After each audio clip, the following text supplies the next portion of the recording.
Hey everyone, it's me, John Ward, and I am back with another Reviews After Midnight. And tonight we are going to be looking at another Dollar Tree video. It seems that all of my videos, except for one, have all been Dollar Tree videos, which is perfectly fine. The one that was not a Dollar Tree video was Beast of Yucca Flats, and that was from oldies.com. I did get the sequel, which is called Return to Yucca Flats. I got that from sovhorror.com, and I will be reviewing that shortly. I'm very curious about that film. I've never seen it. I know it has David C. Hayes in it, and so I like that a lot. So I'm looking forward to reviewing that soon for Reviews After Midnight. But the video that we're going to be looking at today, I really like the cover. I like who stars in it. The synopsis on the back sounded pretty cool. And since I'm a film Hollywood type of guy, I thought this would be perfect to review. And that is Beast Mode. And as you can see here, it says fame is a monster. And this guy is in the movie. I'm not going to say who it is. I'm not going to ruin it, but it's this is in the movie. So, which is good. They're not faking you out or anything. The film stars C. Thomas Howell, Leslie Esterbrook, who you would know from Police Academy, Ray Weiss, who you know from Twin Peaks. You got James Hong, who we all know from like Big Trouble in Little China, and you got James Duval, who for us old people you would know like from the Doom generation, but also of course everybody knows him from Donnie Darko. He played Frank the Rabbit. And I had the pleasure and honor of working with him on a film called Night of the Zomgols, directed by Will Colazzo. And it has not come out yet. It's coming out soon. But James was awesome to work with. While he wasn't filming, he would tell us stories. So some of them took place in the States, some took place overseas. He would tell us all these stories about him acting. And he's a really fun guy to be around, and he wants to tell these stories. So he would tell them in like a really fun way, and people would just be surrounding him, just kind of like listening to these acting stories. And then when he is called to set, was like, boom, he would change from telling the stories to being, that very professional actor who knows his lines, who hits his marks. And he was really great to work with. I got to have many good conversations with him. He signed my Donnie Darko Blu-ray for me, and we discussed Donnie Darko. We even talked a little bit about S Darko, and I would love to work with him one day. He's definitely an actor that I would really like to work with. He's worked in a variety of different movies, of indie films to big Hollywood movies to micro budget. I mean, he's all over the place. So it's nice to know that he's available to independent filmmakers. So even though he's way over here, he would be the co-star to C. Thomas Howell. C. Thomas Howell is the main guy in this. He plays a kind of a washed up, has-been producer that nobody takes seriously. And James Duval plays the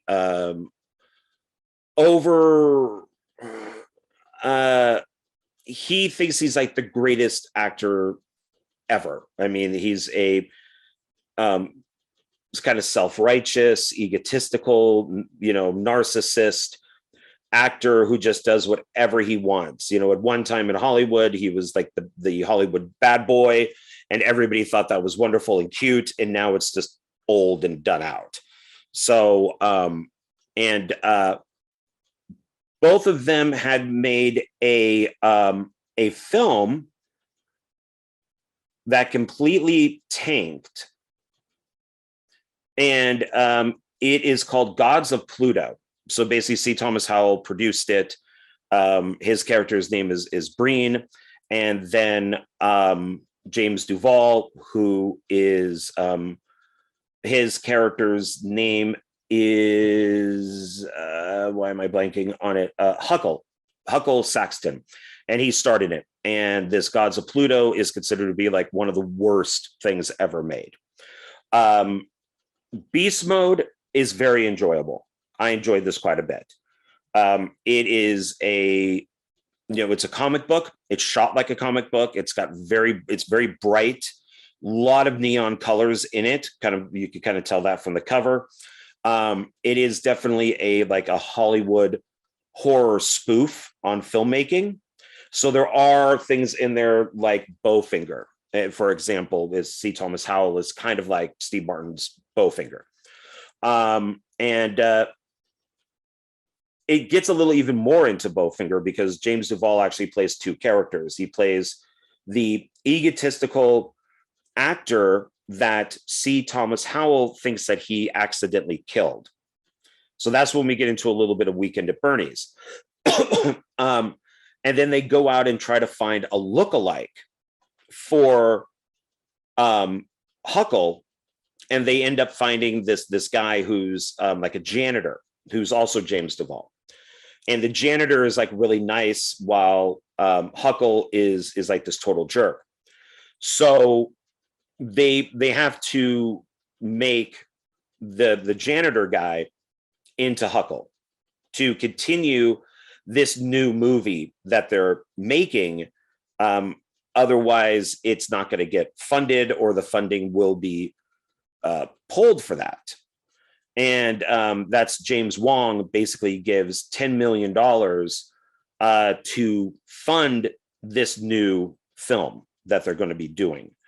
And so he basically, C. Thomas Howell and his group have to convince everybody that the nice Huckle is the asshole Huckle.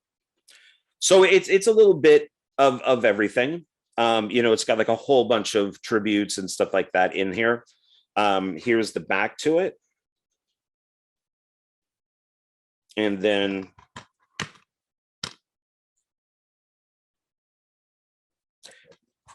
I did enjoy I like the directing. I like the editing. I thought the production was pretty good. I enjoyed what they could do on a small budget.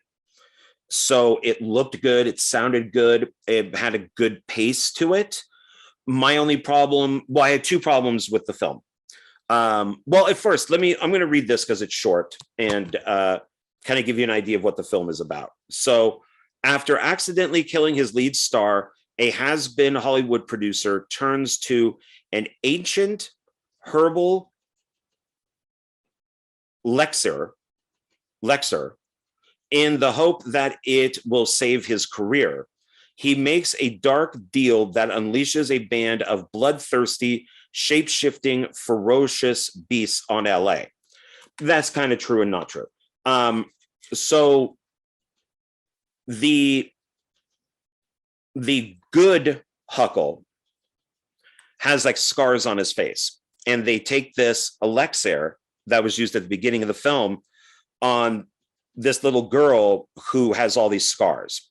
And when they apply, when the mother, who's called a witch, applies it to her face from this ancient rare flower, the scars disappear. And the effect isn't too bad either. There's like a big glob on her face.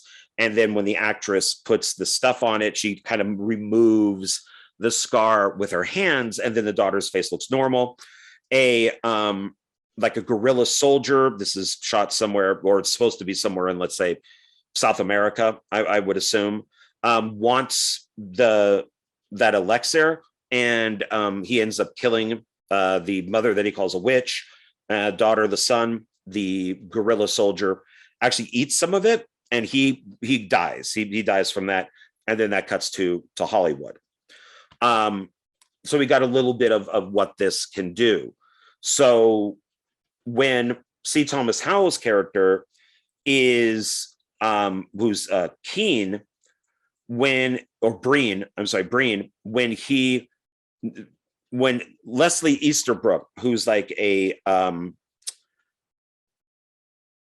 she's like a hairstylist, makeup artist, and she knows this elixir that can get rid of this stuff. can get rid of the good James Duval, the good Huckle scars. He goes and gets it. There is the warning about using it, and then he applies it to the good Huckle, and it disappears.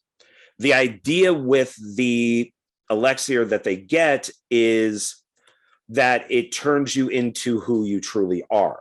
So hence kind of the cover. So if you're an asshole producer in Hollywood that uses this cream, you turn into a monster, because a monster becomes a monster. But if you're like a really nice person and stuff, you don't.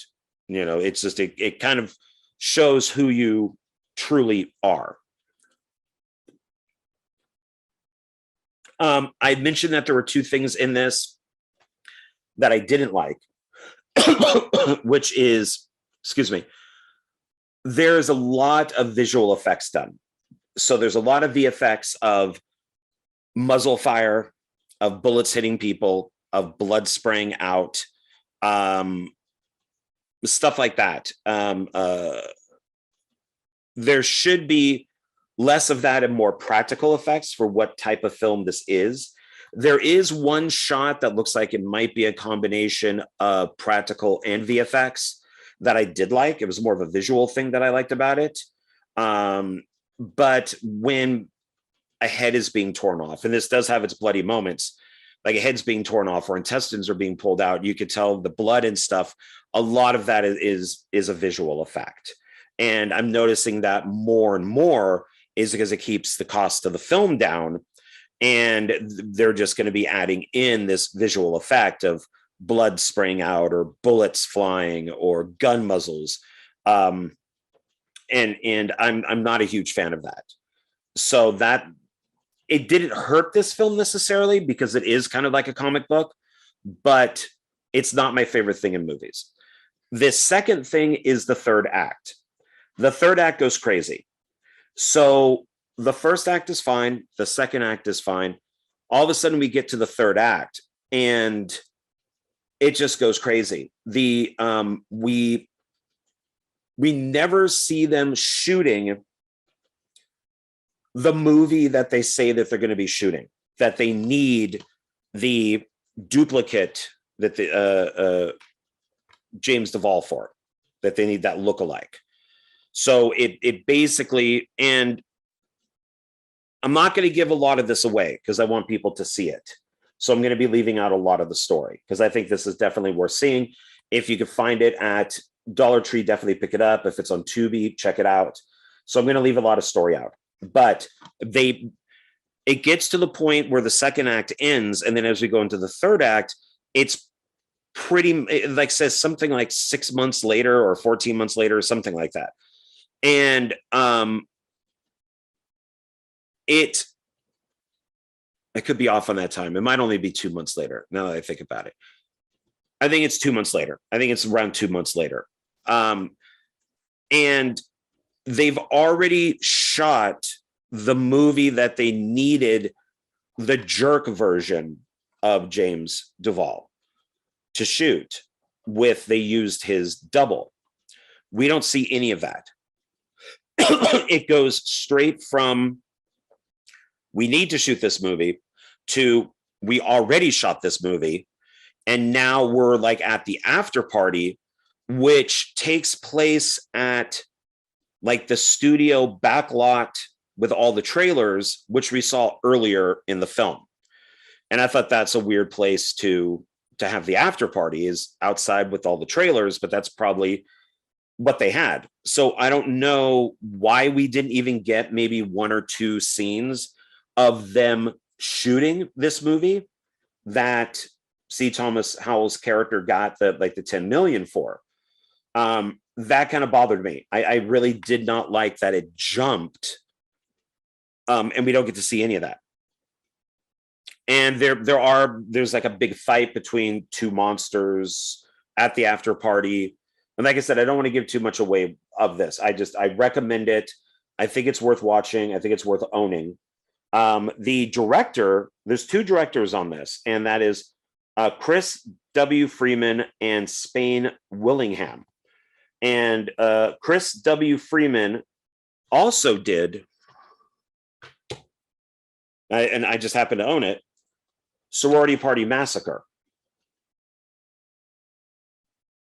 So this one, he's also a co-director, and that he co-directed it with Justin Jones. He is the writer of this. I remember liking this, but I saw it so long ago, I don't exactly remember the movie, to be honest. This does have like audio commentary, outtakes, deleted scenes. I mean, it's got a lot of stuff on it, which is pretty cool. But